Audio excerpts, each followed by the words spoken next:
Evening. Welcome back to part 2.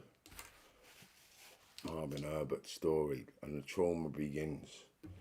The trauma begins. Let me see one sec.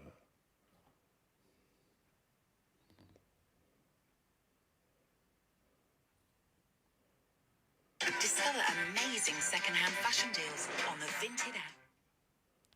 There we go. Evening all. Welcome back to another episode of part 2. Hope everyone's well.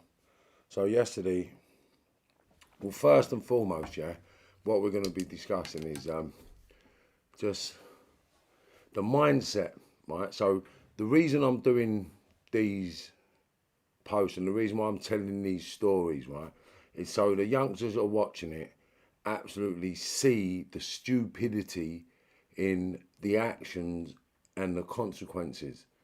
And it's about bringing awareness to emotions. It's about bringing awareness to mindset, behavior and conduct, right? And showing through sort of example, that you don't have to commit crime. You don't have to stab people. You don't have to shoot people. You don't have to beat people up. These are things you don't have to do. Do you know what I'm saying to you? So I feel responsible to do what I'm doing. Now, I'm going to be telling my stories and I'm going to be telling in depth how I thought and what I was thinking. I won't be naming certain people, and I'm not here to sort of blame anybody. I'm just telling you my sort of mindset in every situation that I encountered. Now, I won't go too in depth out of sort of principle because it's just too much. Do you know what I'm saying? So I'm going to go through my list of convictions and then basically just talk about the mindset of the person, the money, the consequences. Do you know what I'm saying? So of all the actions of being cool, being sensible, being game. Do you know what I mean? Like, these are labels you get in society in certain walks of life, and you strive to meet up to them expectations of all that wickedness, all the badness, all the stupidity, and you're made to feel good for it. So for the last couple of years, I've been demonstrating that it is grooming, right? And everybody can see the change in mindsets and the conversations around getting youngsters to do stuff. Do you know what I mean? It's making a bit of an impact. Like, everyone's using this grooming word now. Yeah, remember that. Everyone. Now, I believe it takes people like me to actually speak openly and honestly about that way of life and what people actually think of their individuals. Do you know what I'm saying? So, like, and I can only be honest because thankfully enough for me, I was never, well, I was a groomer, but not for my benefit, if that makes sense. Like, every person that ever worked with me, and I'm not validating what I've done or what I said, I had a different mindset of helping people grow, helping people get out of problems, helping people do better. And I found a purpose and it gave me strength, and I lived for that. But albeit the wrong product, the wrong behaviour, the wrong conduct, do you know what I mean? I lived the long consequence, and I'm glad I got through it so I can actually be here today explaining to the youngsters like the pitfalls of that life when you're prepared to die. Okay, so I went to the hilt, and I really did go to the hilt, and I wanted to be everything. I mean, I wanted to be the guy, the man for everything. Come to me, I'll sort it out. I wanted to be like a king. That was the kind of mindset I had. And I've done everything I could to help people. So even with that mindset, and people that know me can tell you, like, I'm not talking shit. I've done everything I could to help other people. Like, and even the ag that I got involved in as a kid, I'm not proud of it. It doesn't help me feel good about myself or substantiate to the man I've become. Like, That was a weak part of me that I don't feel proud of, I'm not happy with, and I would never condone that kind of behaviour. But I fell into it, I got through it, and I learned a lot from it. So like they say, you either become wise or traumatised. Do you know what I'm saying to you? So I never felt to sit in the trauma part of psychology. I always look for the best avenue out and always look for the opportunity for a better angle, a better step. It doesn't have to be perfect, it's a better step. So going through life, going through decades of meeting people, you know, like I threw my life away. I threw my children's futures. I haven't thrown their futures away because I've learned at a penultimate stage of my life to be sustainable. So I believe the end of my life will be more productive than the beginning. But the beginning was a learning process. Now I could have been traumatized. I could have been living in God knows what, drug fueled, drink fueled, do you know what I mean? Substance fueled sort of hell. Like, and there's millions of people out there right now coming through substance abuse, and I applaud you. Like, you've been abused, you've abused yourself for so long, you've recovered, you're getting better, and you're doing well, you're doing amazing. And the mental strength and capacity it takes to do things like that is amazing. Everybody must take their hat off to people that have overcome any form of trauma, drug addiction, violence, like anything to do with trauma. Like, it's always better trying to see the light rather than focus on what's happening. I know it might be easy for me to say, but I've actually been through everything but sexual abuse. So apart from sexual abuse, all I can say is just stay focused on the positives. And even if sexual abuse is involved, like, there is a brighter day, you know. There is a brighter day. There is a day when you're going to feel amazing about yourself. Right now it might not be that, but you will become that, you know. And it's all about you. It's all about becoming the best version of you, thinking the best things for you and doing the best things for you. And the criminal world don't do that for you. And that's why I feel I have to do what I'm doing, right? And you'll see the ripple effect of what I do, right? Because I was sensible in that world. But sensible in that world is insanity when you think about it, yeah? It's insanity. So it's not out of ego that I'm doing this, yeah?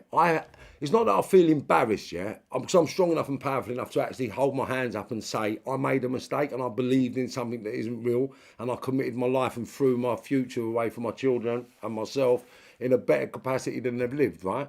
So I can hold my hands up and say I made the wrong mistake, made the wrong choices, and I'm prepared to pick up the pieces and fix it. So that's what I'm going through now. And anyone that's sort of thinking about staying on that road, doing that life and being that man, like, forget about it now while you've got an opportunity to make something of your future, because all you're going to head towards, without a shadow of a doubt, is a lump of bird, yeah, and a load of snitching, grassing, shooting, beating, robbing, no good dogs in your life. And that is it. So if you want to have a life with no good thieving, robbing, snitching, killing dogs, then become a criminal. Because I'm not being out of order when I say this, yeah? It's a fact, yeah? It's a fact. 98% of the people around you will snake you, rob you, snitch you, fuck you, and kill you, yeah? Or watch you be killed. And that's just a reality, yeah? Now, depending on what level you go to will determine how quick that happens. But it will happen. Do you know what I'm saying? So someone will want you out of the way to take your spot. No matter how big you are or what you think you are. Someone will try to take that. And what's the point in building everything for your life, risking your whole future, your life, your liberty, your freedom, for your friends, your people, and the ones you love and trust to take it away from you or throw you in prison so they can take control of it? Like, you're brainwashed and programmed, like I was, to be sensible. Now, to be sensible, you had to risk 25, 30 years of your life, go Cat A. To be the top sensible, you had to be Cat A expecting life. 25 years recommended. And then you was revered as a double Cat A. You was proper. Like, where's the madness, people, man? Where's the madness? So what I'm going to demonstrate, because I got to 50, right, is the ups and the downs of that world, of all the bad choices. This isn't to glorify that world at all. This is to actually show the stupidity. And then what I'm going to do, once I've done my 76 days, I'm going to do 76 days with someone who become £100 million strong. Do you get it? So I'm going to show you in demonstration, right, the reality of this world. And people are going to get excited. People are going to watch. People are going to think, yeah, sick, until you hear the next version. Do you understand? Of someone who made the right choices. And this is the difference with Marvin Herbert. Nothing but the truth, yeah? So we're going to reflect back to my childhood, right? So the last thing we were speaking about was my first nicking with Kentish Town, Holmes Road Police Station. I got arrested for criminal damage and ended up getting done for, I don't know, 8 or 10 counts of criminal damage and 8 or 10 counts of assault, right? So we go to court. So now I go juvenile court down Marylebone Road, yeah? Somerset something, I think it was called. Anyway, so I goes, now I walk in there and now there's a firm, loads of geezers, like, not geezers, but loads of kids with parents, like naughty kids with carers, naughty kids on their own, like, and it was a place where, I don't know, man, I sort of felt I belonged, if that makes sense. Do you know what I'm saying, chat? And it was, I felt they're just like me, and I felt I wasn't alone, if that makes sense. So when I've gone in and I try to make conversation with some of the kids, I see their parents pulling them away. Obviously, we know why. No one wants a naughty kid to speak to another naughty kid. It's obvious, isn't it? But naughty kids being naughty kids, we found ways to talk to each other. What you here for? What you doing? Where you from? What you get up to? Do you know what I'm saying? And it was like, yeah, where'd you hang about? And where'd you go? What do you hang about? And then you hear about Paddington Rec, the skate park, this park, that park. And you hear about places where to go, where people from North London, West London, South London, you know, and then, what was it? Burgess Park was South London, all round South London. Burgess Park, there's loads of parks in Burgess, like called Burgess Park in South London. And then East London was Roman Road. Like, there's always places to meet people that they'd always talk about. So you'd always, in the court, you'd meet people from everywhere. Then you go and link them because they was just like you. And it was a place of belonging again, yeah? So what happened with that case? I think I got the attendance centre, went to the Thanet Youth Club, and you have to do the attendance centre. So kids from all around North London come to this place every Saturday morning. And that's where it begins. Do you know what I mean? That's where you really know whether you're going to be something or someone in that world. Because it's all fun and games until there's a bit of conflict, until there's a last sweet, until there's a last drink, until you're next on the pool table. Like, there's one little thing, bang, it's off. So although it's kid stuff, it's fitting in to that world. It's finding that place, finding that position, knowing your place, sort of thing. Do you know what I'm saying? So going through the attendance centre, you meet people from everywhere. And then you find out what they get nicked for. Yeah. So now I'm there for smashing car windows. Now, when I get to the attendance centre, I learn about car stereos. Right? So one of the kids there, I can't remember who it actually was, but he used to hang around Belsize Park, Hampstead, St John's Wood, not St John's Wood, Finchley Road, all around these areas, Swiss Cottage, the Winch. So we used to meet this kid at the Winch. And then basically from Chalk Farm to the Winch, you had to walk through Belsize Park. So that was 11. So 11, 12, I started walking backwards and forwards. My mum lived in Abbey Road, so we lived on Abbey Estate. So from Abbey Estate, we used to walk up through Belsize Park. You know, as a kid, you walk everywhere, right? So we used to walk up from Abbey Road all the way through Rowley Estate, all the way through Swiss Cottage, down through Fellows Road, down the back of England's Lane, down onto the Crescent. Do you know what I mean? So that way was the way we used to go. And then I met the Kentish Town Rats. Right, that was the name we called our group. So there was, Pat, Michael, Tetley, Toller, Fabian, Finn, Win, oh, Winnie, yeah, Will, Jonah, Sandy. I mean, that was the core group, and then it extended into each individual people had their own individual friends. Do you know what I mean? And that went on into Leo, Gary, Dimitri, Dan, Sam, two Sams, one from West Hampstead and one from Camden. Yeah, so there was a group of us from mixed, but there was the good kids, the rich kids, that was the extended friends of the Belsize Road kids that I mixed with, because they was the car stereo thieving, but they was already on it. So when I met them, they had a couple of links to do, a couple of bits. So once I learned what stereos were worth the most money, then I found the best places to sell them. Not the best places out of everyone, just the best places for me. So that's when things, it's really weird to say, right? And people might think, oh, shut up, but I'm going to say it, right? Because that's when things got serious. It's mad to say that, right? But the car stereo days was most active days of my young adolescence, right?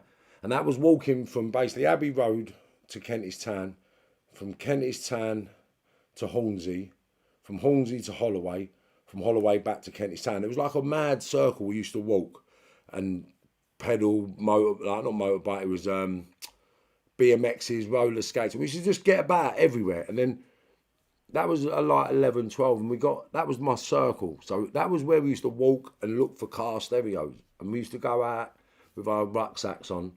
And I won't go into detail because, no, I will. So, shall I? I don't know.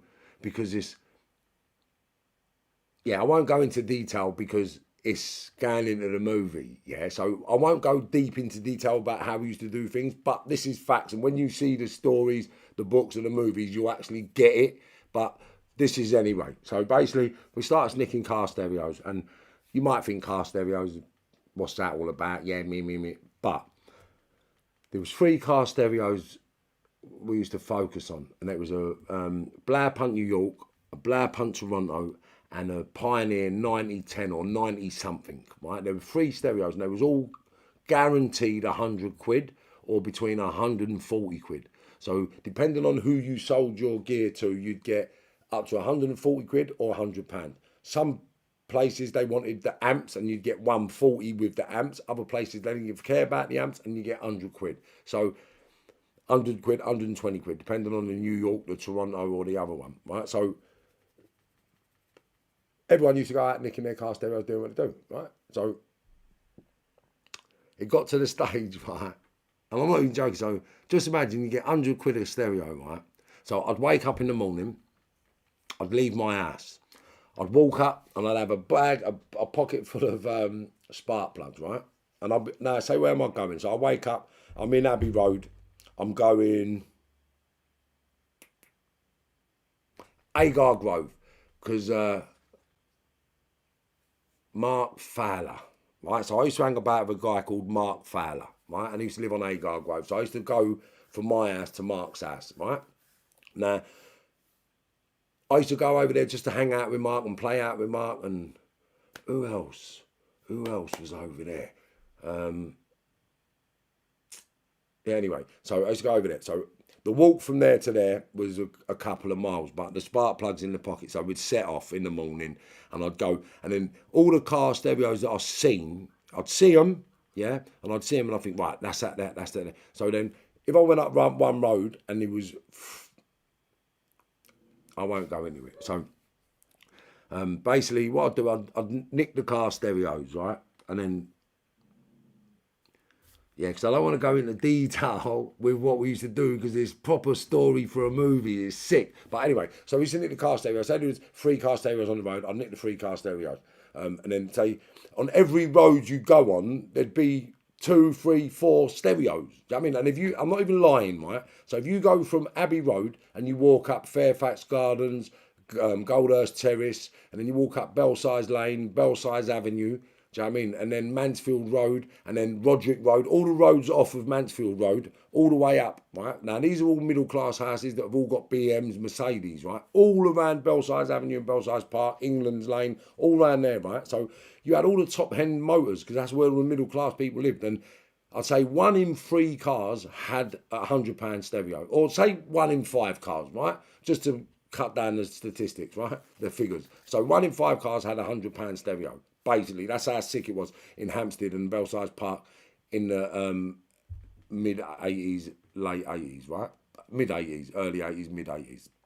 So then, basically, by the end of a journey, I might have had maybe 900 quid. Do you know what I mean? Because you wouldn't get every single car stereo, yeah? You'd get a few, do you know what I mean? And then you'd book where the others were so you could come back. So you might see 3 on one road, but you'll get 1. Do you know what I'm saying? So you wouldn't go and get every car stereo, but you'd book where the cars were and you'd come back at just storage, sustainability. That's how I thought as a kid. So every day I'd have a certain amount of car stereos to a certain point, and then basically I'd sell the car stereos, and then basically I'd go to the West End, and if it was a jacket week, I'd buy a jacket every day for a week. If it was a trainer a week, I'd buy a trainer every day for a week. So every time I nicked parcels, I bought clobber, because obviously people that know where I come from as a kid and the sort of traumatic shit my mum went through with my dad,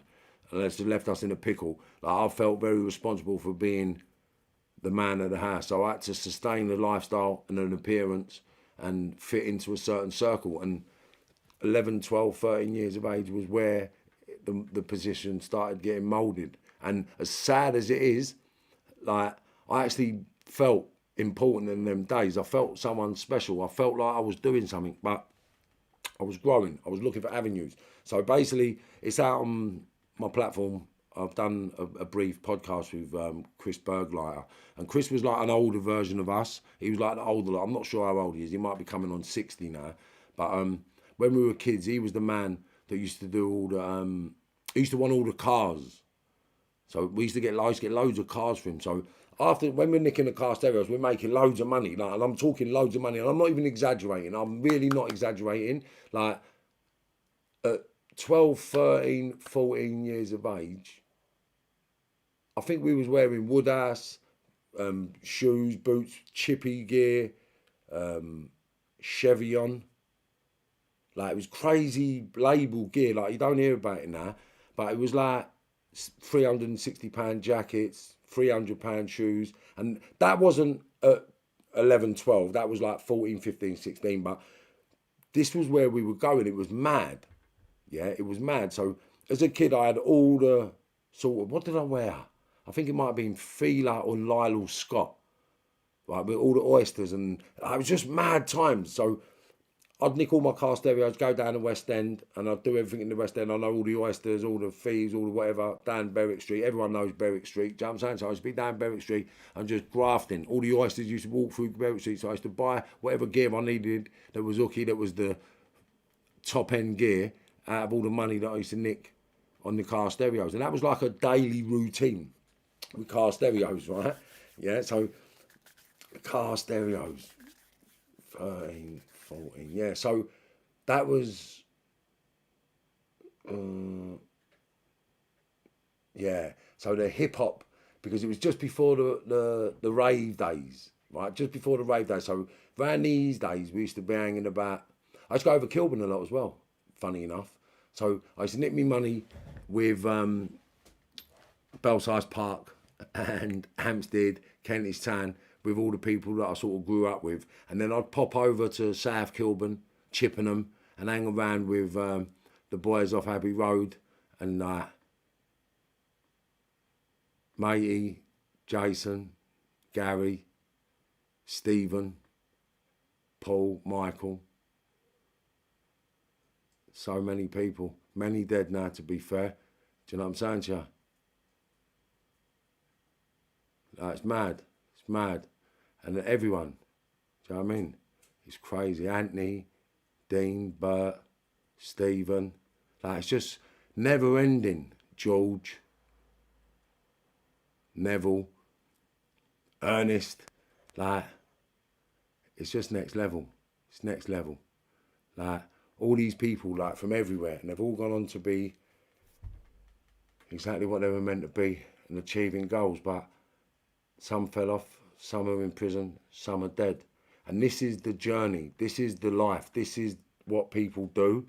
And this is why I'm doing what I'm doing, right? So we're nicking car stereos and we're going to hip-hop do's and breakdancing do's. I used to go to Babylon's in the Arches. People that know it, it's AKA Heavens. So it became Heavens in the mid-80s, late 80s, yeah? But prior to that, it was called Babylon's. So big up Andy Gray, yeah, old Bart from back in the day. Manzi used to look after me when I was a youngster, you know. Samson, another one, used to look after me when I was a youngster. Stan, another one used to look after me when I was a youngster. Dinner, like, these are all 50, 60-year-old men now, like 60, 65, 70-year-old men. Clinton, like Danny, do you know what I'm saying to you? Fucking, the names Charlie, like these names, like these are people that have done things in my life, like people I've bumped into, people I've come up with, people we've grafted with. Some are good. I don't think any of them are bad anymore. I think everybody that I grew up with that was close, I think maybe 1% might still be a little bit hooky, but the rest of them are all legit businessmen. Even the people that started all the swag shops, when we used to,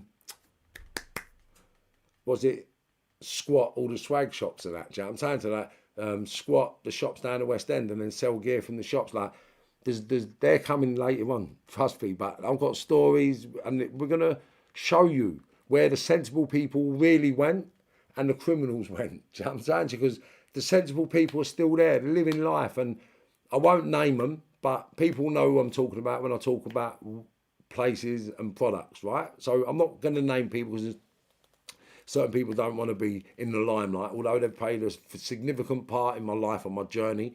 And these people have been in it from 20 years of age, 25 years of age I was. So I met all these people, we're still in contact, we still communicate, and we still see each other, and the love's still the same, you know. But every villain I've got in bed with, every villain I work with, the feelings have gone up and down, apart from a real good couple of close ones, you know. And this is what we got to promote. Like, it's not a good thing. It's not a good life. It's not good.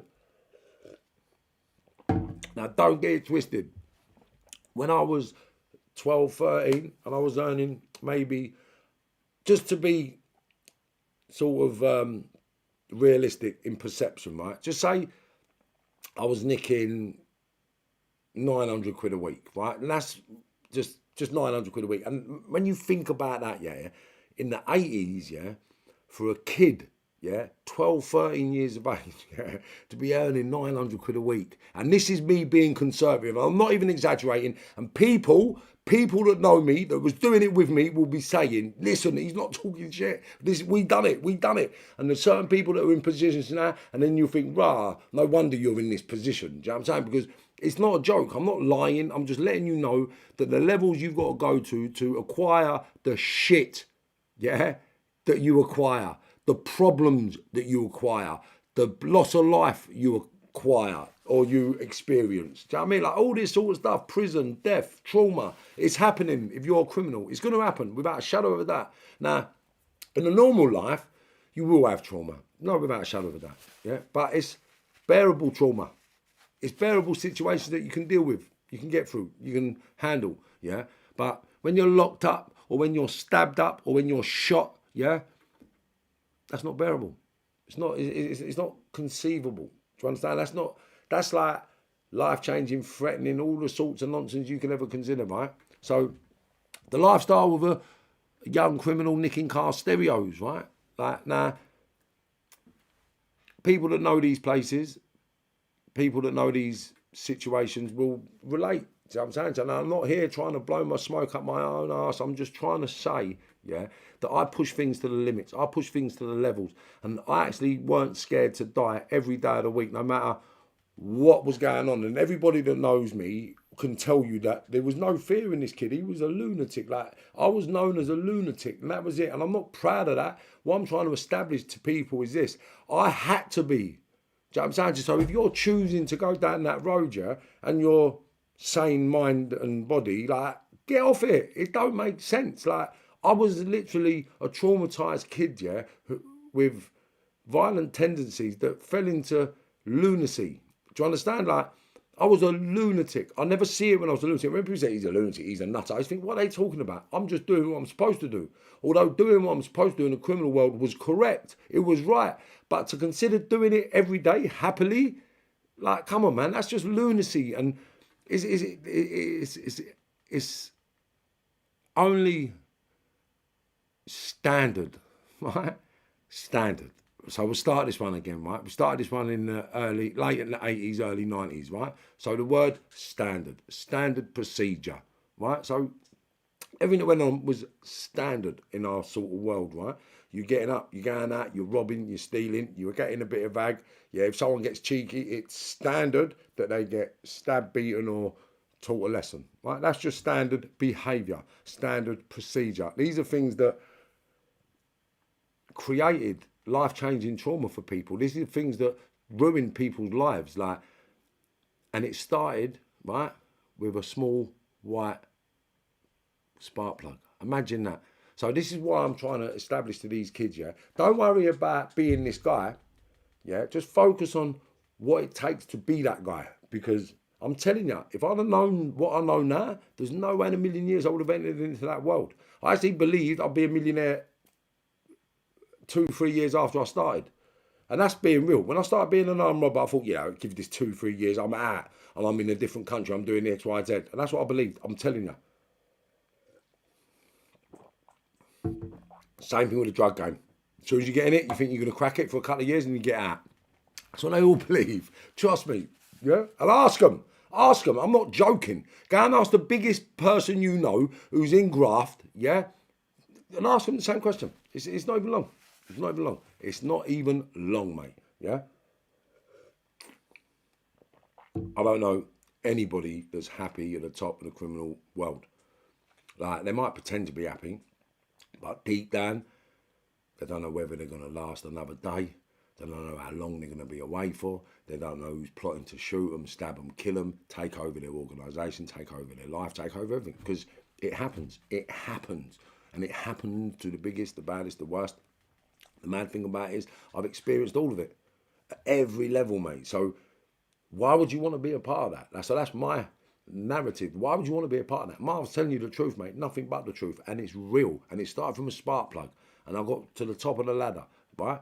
From the top of the ladder, we're going to go through the whole process. But this is what it was like to get to the top of the ladder. These are the things I was doing at the bottom, right? So we're nicking car stereos, right? So we're nicking the car stereos. We're nicking hundreds of pounds a week as a kid. And it was, you got to think, like, cigarettes was £1 1p for 20 B&H. £1 1p for 20 B&H. I'm pretty sure when I might be wrong here, but it was, or I mean, no, I think it was £1.50. I might be wrong because the 10s was 75p. So you used to be able to get 10 cigarettes. And you used to get 10 cigarettes for 75p and 20 cigarettes for £1.30, £1.40. I think it works something like that, right? The buses used to be 2 to 12p on the bus. So imagine having £800 a week, yeah? Half a lager, 25p, 30p. A pint used to be 70p. Like, think about it. I'm not even joking. Ask your people. Like, we was young kids doing crime and we was living life and we felt sensible. We felt empowered. We felt invigorated. We felt untouchable, right? Now, I'm not saying you're not going to get these feelings. I'm not saying you might not achieve these goals. But is it worth it? Is it worth it? My motto is for what? Yeah? For what? So you got these cars, you got this money, you got this puff. You're running around, right? But every 8 weeks, you're in a secure unit.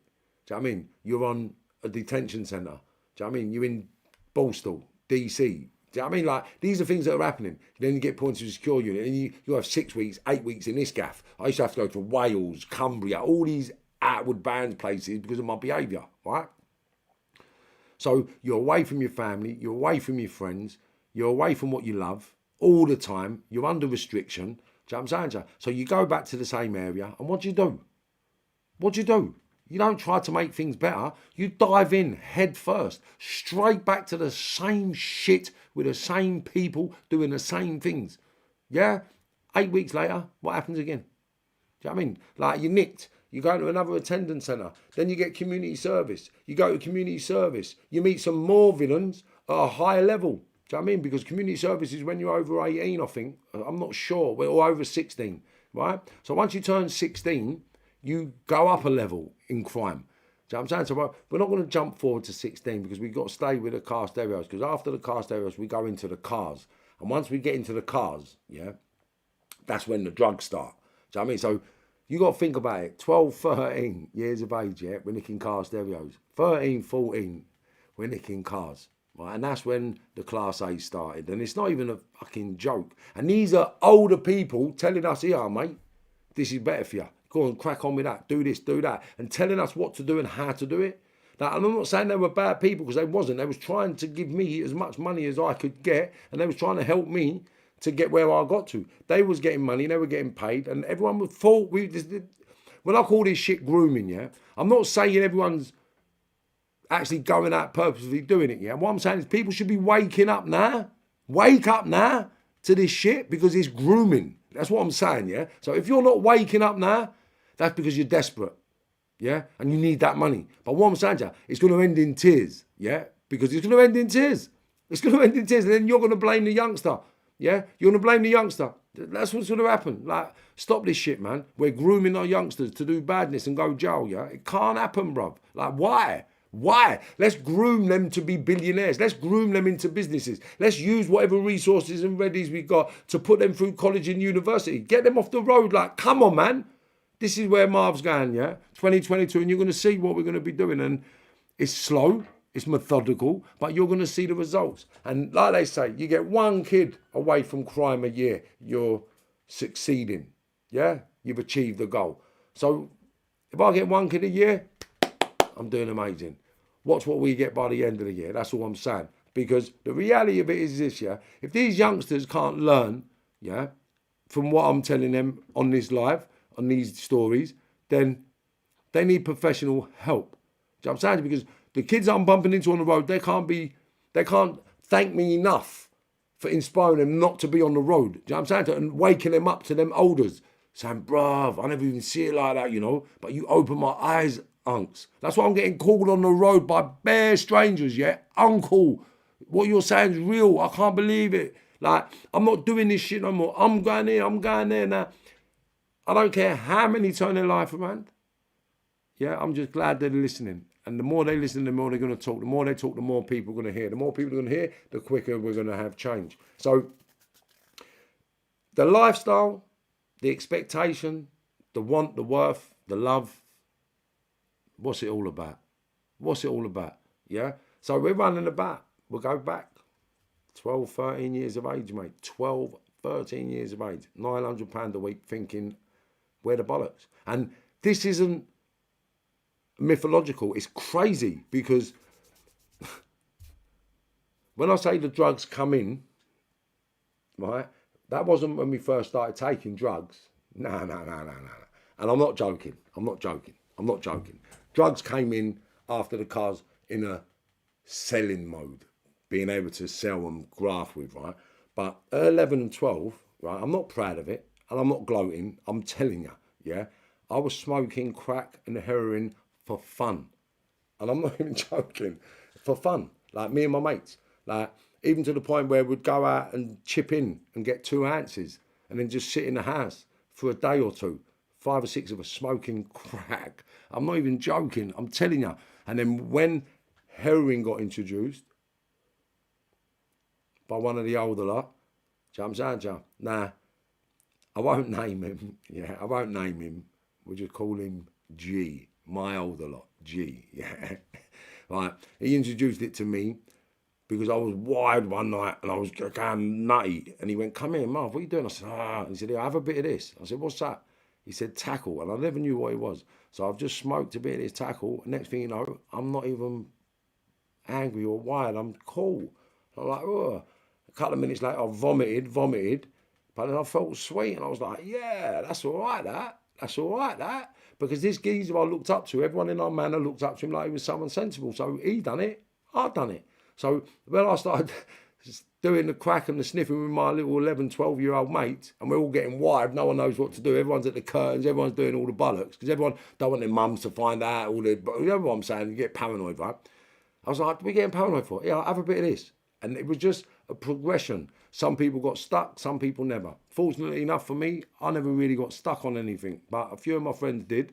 But we went through it, and we was 12, 13-year-old kids, didn't know no better. But we were smoking it hard, yeah?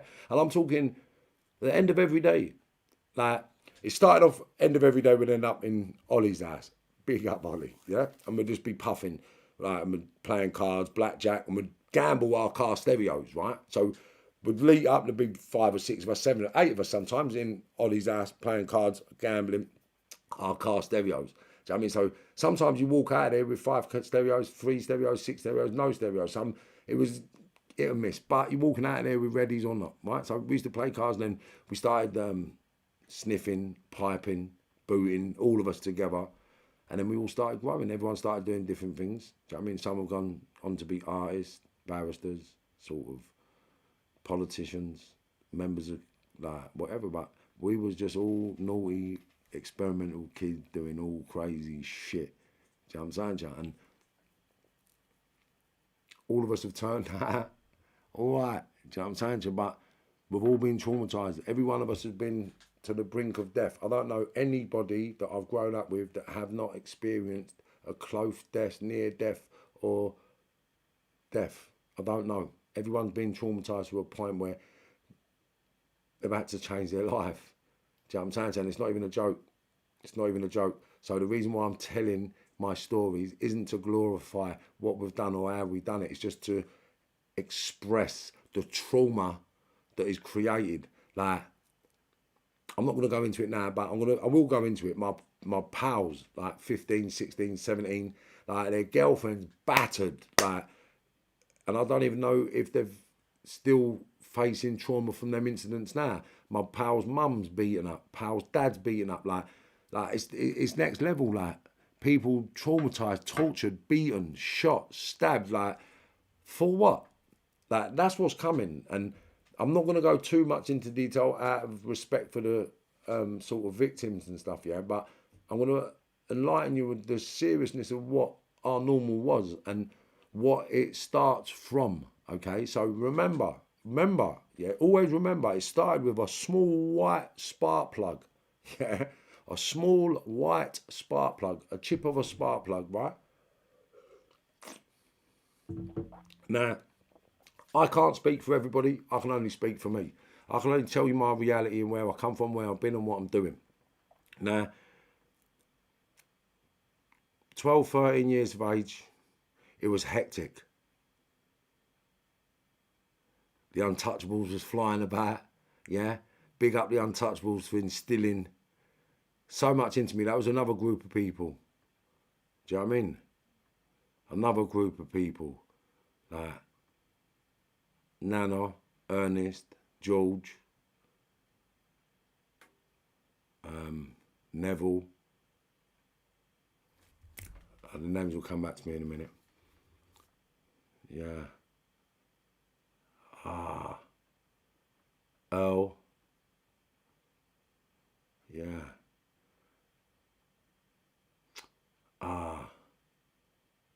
Tino. Is it Tino? Yeah, just so many people. And when you look back, I look back, and while I look back and I'm trying to remember people, like, there's so many people that are dead. Do you know what I mean? So many people died before we were 30, like Owen, R.I.P. Do you know what I'm saying? So Johnny, R.I.P. Like, people be coming left, right and centre. Michael, Jason, R.I.P. Stephen, R.I.P. All of them. Do you know what I'm saying? But, like, this is never ending. It's like never ending. Like, people just pop back all the time. And It started from a spark plug, car stereos. And this is where you're going. So if you're at the petty end of the spectrum now, yeah, and you're hard, and you're game, and you're fearless, yeah, start thinking on focusing on putting that energy into a better product. Because I'm telling you, yeah, where you're going ain't pretty, where you're going ain't nice. And you'll have to put a brave face on every day to tell everyone you're all right. Because that's the reality. Because I was never all right. I was always stressed. I was always pissed off. I was always sort of angry. I couldn't get out. Angry. Just angry all the time. Like, I wanted more. I wanted better. But because of my peers, because of my elders, and because of my education, I didn't know how to. And that's the fact. I just didn't know how to. So I was stuck in a rut, and I found the best way forward to get out. So that's what I'm demonstrating. The best way forward from the gutter out is what I took. And if you're looking to take that journey, then buckle up. Yeah? Because it's going to get rocky. It's going to get speedy. It's going to get vertical. It's going to flip upside down, back to front, backwards, everything. Things that you never expected to happen is going to happen. And that's the reality.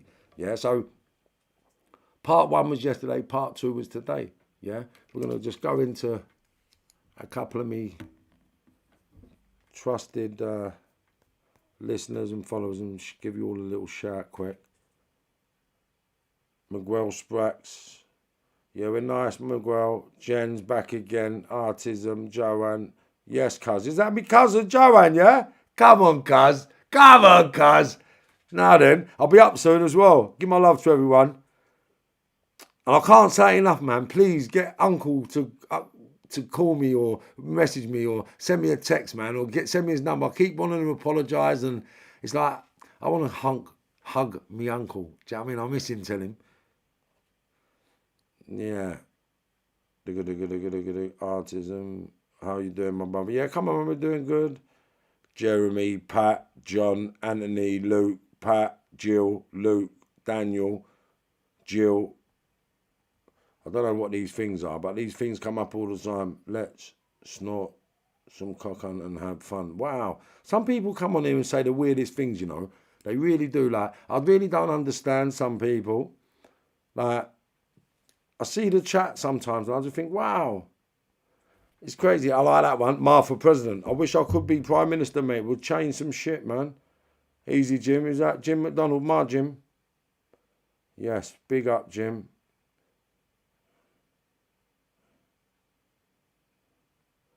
But, oh, wow, but there's all this mad chat. Show this one.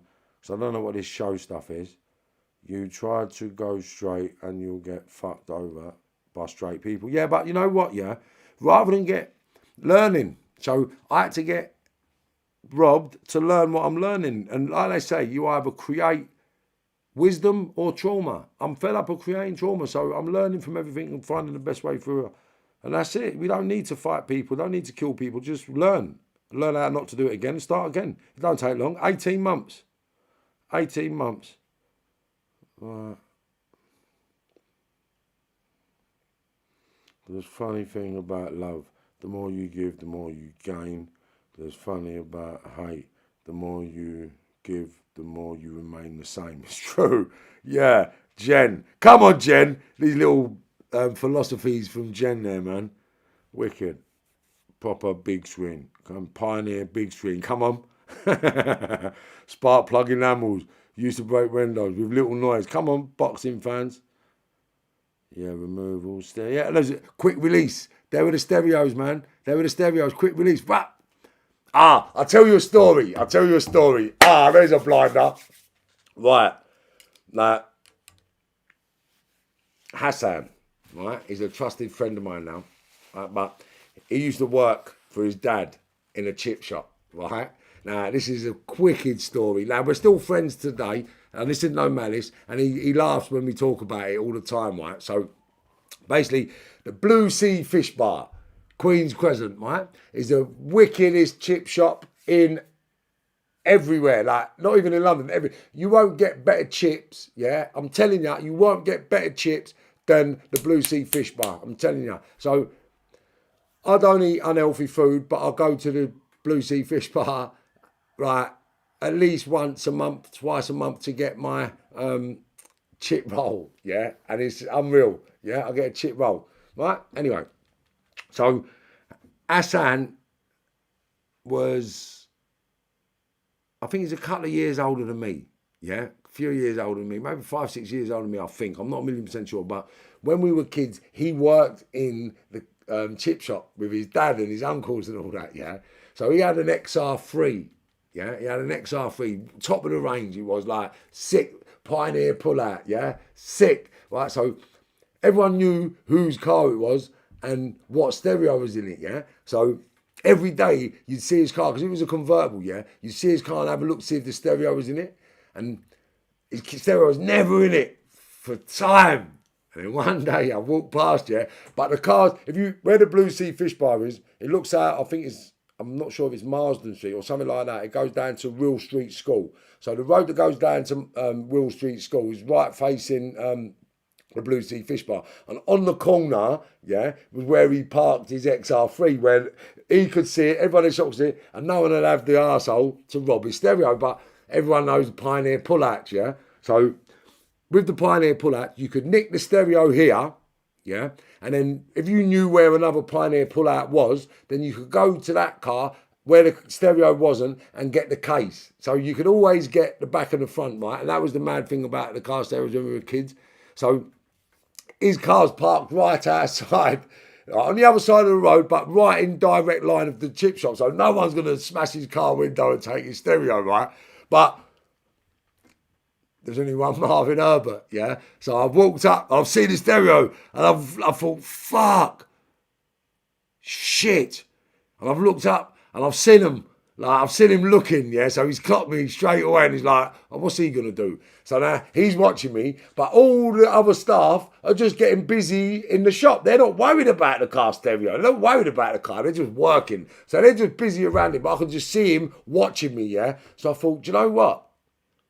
He's got to get around everybody, yeah. He's got to get through because he's at the window, yeah. And then he's got the person taking the cash, and then he's got the person on the fish, and then he's got the person on the chips, and then the person on the chips and the fish, and then the person at the side. So there's 2 or 3 people, or possibly 4 people in the line, and him, yeah. So he's got to get past all of them to the back of the shop, round the shop, out the door, through the shop, and across the road, and then I'm gone, innit? So I'm looking at him, I'm thinking, do you know what? Let me walk down and I'll get him when he's at the window. So I'm waiting for him to get back to the window. He's got back to the window. So I've run up to the car, done the window, got in, got the stereo, come running out, and I've run back towards the chip shop, but took a left, and there's a little crescent that bends round. I don't know the name of the crescent, but I flew through there because you used to be able to run through the blocks. And I've just run through the blocks and made it through to Lismore Circus, because that was the getaway route. Lismore Circus garages.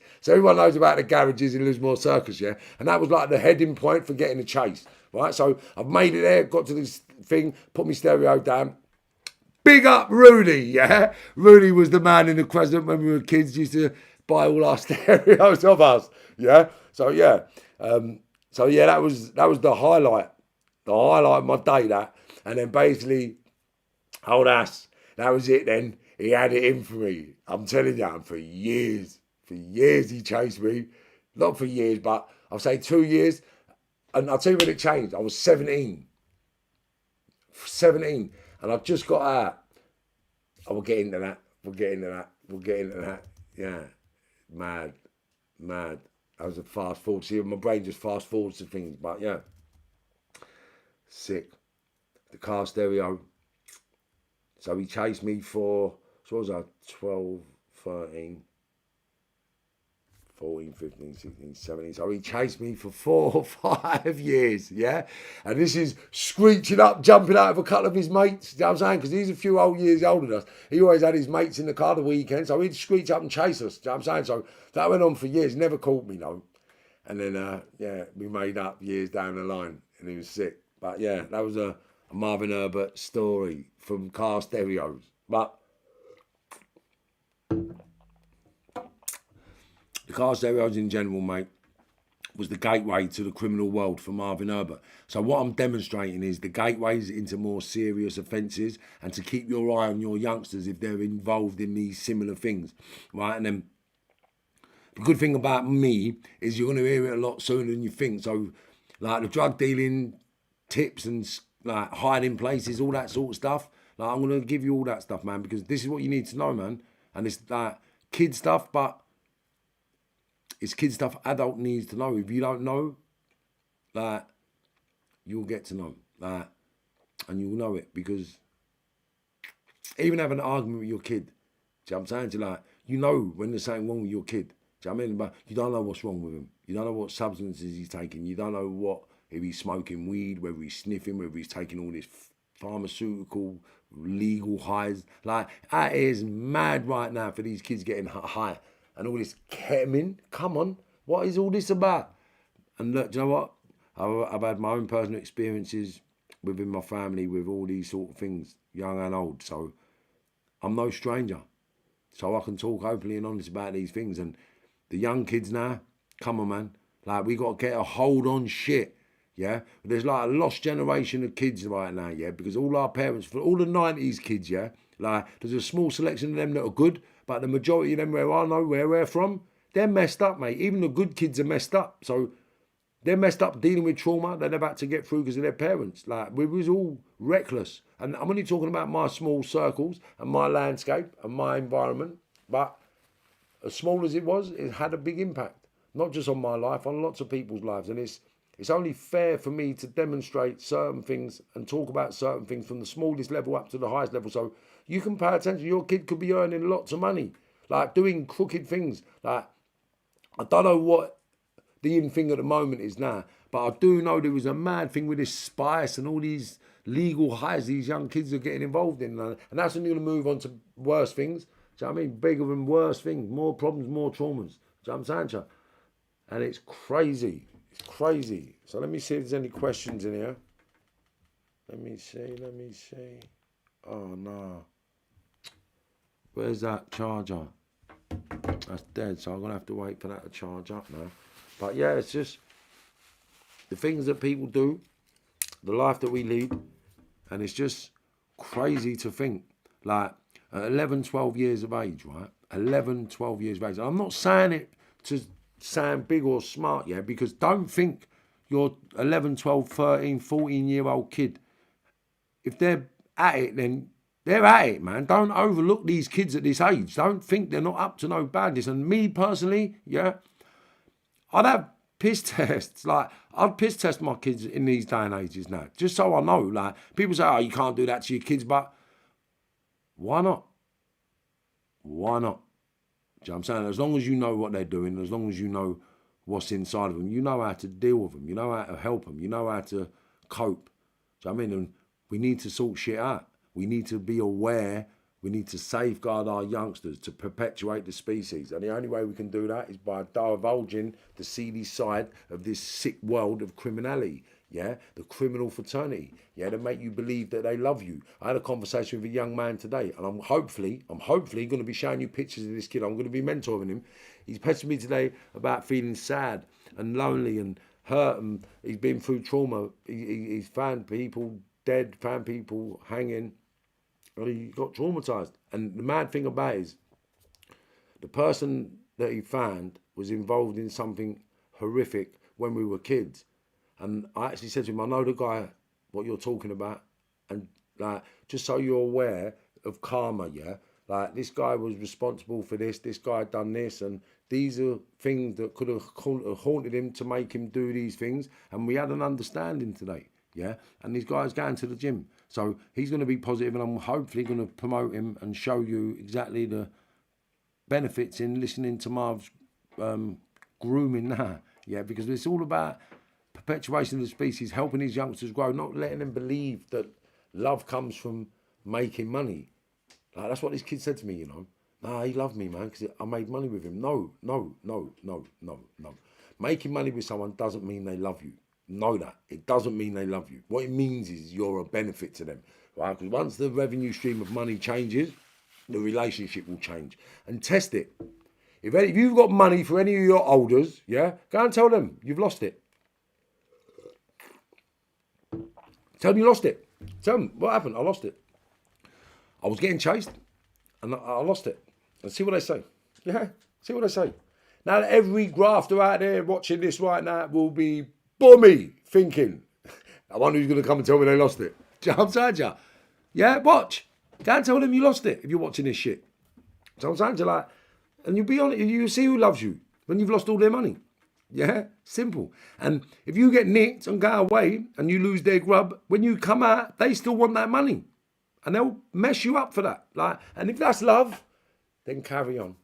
But love is someone that's supposed to care for you, protect you, look after you, feed you, nurture you, grow you. Do you understand? That's what someone that loves you does. Yeah? That's what someone that loves you does. Talking about love.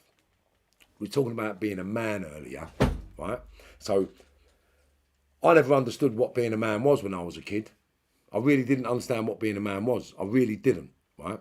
So when I was a kid growing up, I thought, right? I thought being a man had to be hard, had to be powerful, had to be strong, had to be this, had to be that. And I thought if I could beat you up, I was more of a man than you, right? So I'm going to give you a scenario that happened to me later in life to make me realise I wasn't a man. So I was having it with a very, very powerful individual one time. And we were in the gym, we're training. And we're doing bits and pieces in the gym. And we're sparring, we're training, blah, blah, blah. So then one day we're having a conversation. I went, yeah, he's a cunt. Blah, blah, blah. I'll smash his head in. I think he's a cunt. I think he's this. He said, why would you think that? Why would you think because you can beat someone up, they're not a man? I was like, well, do you know what, mate? They're fucking this, they're fucking that, they're fucking this, they're fucking that. And he said, well, how about me then? Am I less of a man? And I was like, wow. Because this guy was actually 10 times the man that I could ever be. And I realised that this man was more of a man than me by the way he conducted himself, the way he dealt with things. Now,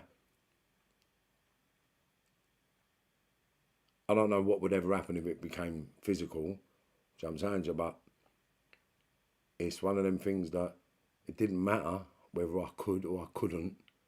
I mean, even if I could, yeah, I still know he's a better man than me. Not a bigger man, but a better man. Like, so what makes a man? I used to think a man is aggression, right? So a man is a man when they don't get angry, right? A man is a man when he can protect everybody. A man is a man when he can provide for everybody. A man is a man when he can console people, when he can advise people, when he could nurture people, grow people. That's a man. That's a man. A man is someone you go to with whatever problem or issues you have, and that man will make sure that your outcome is very positive, lucrative, and beneficial to you. That's what a man will do. Do you get it? That's what a man will do. A man don't need to get angry because a man comes with solutions and strategies. Do you understand? Like, we don't need to fight, stab and shoot and kill. Do you understand? We don't need to do that. We choose to do that. So being a man is not determined by your power. Being a man is determined, I believe, by your intellect. Right? So I wasn't intellectual when I was a kid. I was bright, but I wasn't informed with all the right information to make me a man. But now I believe I am. I'm not a perfect man because I still snap. Yeah, because I'm still going through recovery and of the trauma. Like, and I face that every day. I understand it every day, and I work with it every day. And I'm happy working with it because I'm showing the youngsters, yeah, that you don't need to. And if I was one of the baddest people on the road, then it makes sense. It makes sense because you're not. 98% of you are not going to make it to where I got to. Not that it was anywhere special, but you're going to get somewhere and think, what the fuck have I just done? Just like me, if you're as sensible as I was, or perceived to be as sensible as I was. I was just a go-getter, never giving up.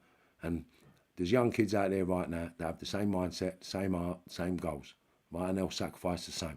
But you don't need to do it to go to prison. You don't need to do it to get stabbed, shot, or killed. Like, you don't need it. You really don't need it.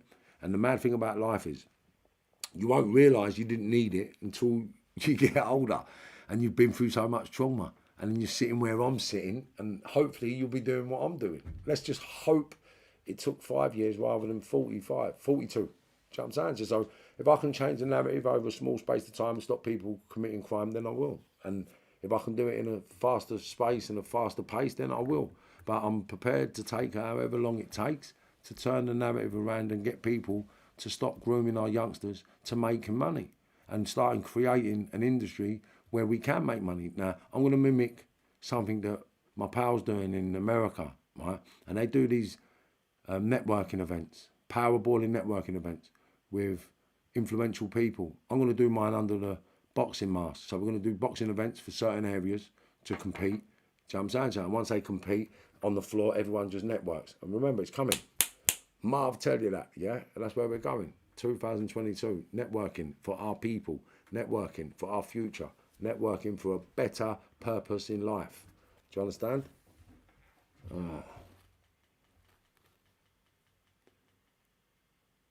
Right. Don't know how much percentage that one's on. But shout out. I'm actually on the live at the moment. I'll have to call you back.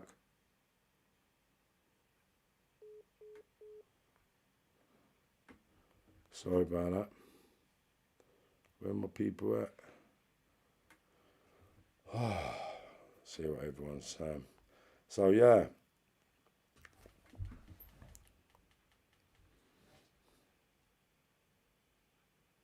Yes, big up. Oh yeah. Yes, everyone can change. Sting does an interview on Killer Keller, dude. Y'all know? Ping bong. Hammer Hella. Narcissists don't make common sense, so I won't be able to change. Vincent Veron. Narcissists don't make common sense, so I won't be able to change. Everyone can change, my brother. Not just Felton, Rochester, Wandsworth. Went straight early 90s after Wandsworth. No heavy sentences. Longest I did was 3 months. Well done for Foxing ban. Hope all is well, mate. Yes, it is. Rochester, the pipe running through the cells. Tap, tap, tap, tap, tap. That's what I used to do. I used to wind everyone up, yeah. I used to tap, tap, tap, tap, tap. Who's making the pipe? Show fucking here. I used to tap, tap, tap, tap, tap. I used to drive people mad, I did. I used to see myself laughing my head off, mate. It was funny as fuck. Next level. And people used to smash their cells up, I'm telling you, yeah. People used to smash this, shut up, you're driving me crazy, and smash their cell up. And I'm telling you, go down the block in the night time, it was mad. Just from tapping like that. That's all I used to do. Just things like that. Even drives the dogs mad, look. But I used to do that to inmates. You just drive them nuts, mate. Lines of months.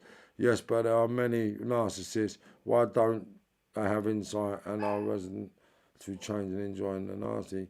Look, don't just focus on narcissists, man. Like, narcissists only focus on themselves, so just focus on everybody else but the narcissist. And let the narcissist be the narcissist. Like, we need narcissists, mate. So we know what a narcissist is. A real man puts his family first beyond anything, and beyond there for your kids is paramount. That is the full 100, my brother. Yes, full of yardies when I was in Rochester. 3 months remand for allowing to be carried, Camberwell magistrate. Come on. True that, G. Rochester YPs. That's where it got messy. Bungle. I'll never forget Bungle. Everyone knows Jeff something it was. Don't ever disrespect me with that you can play pool with. You heard? Yeah.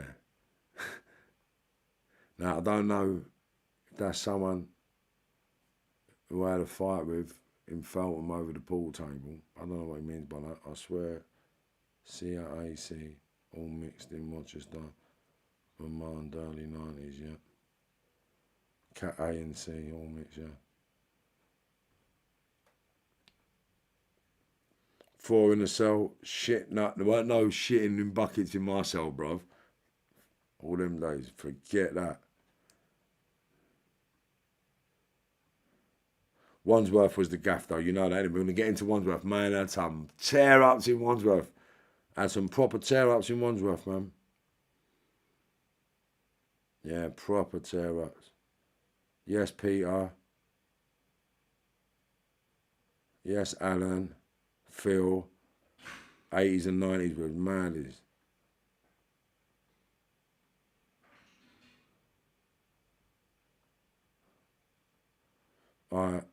I did acid during the acid house period. That was enough. Batman and Robins double dipped.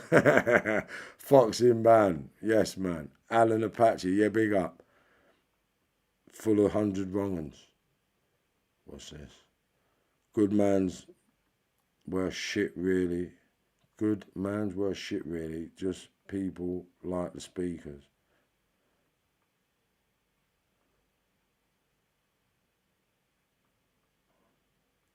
What's my views on Decker Haggy?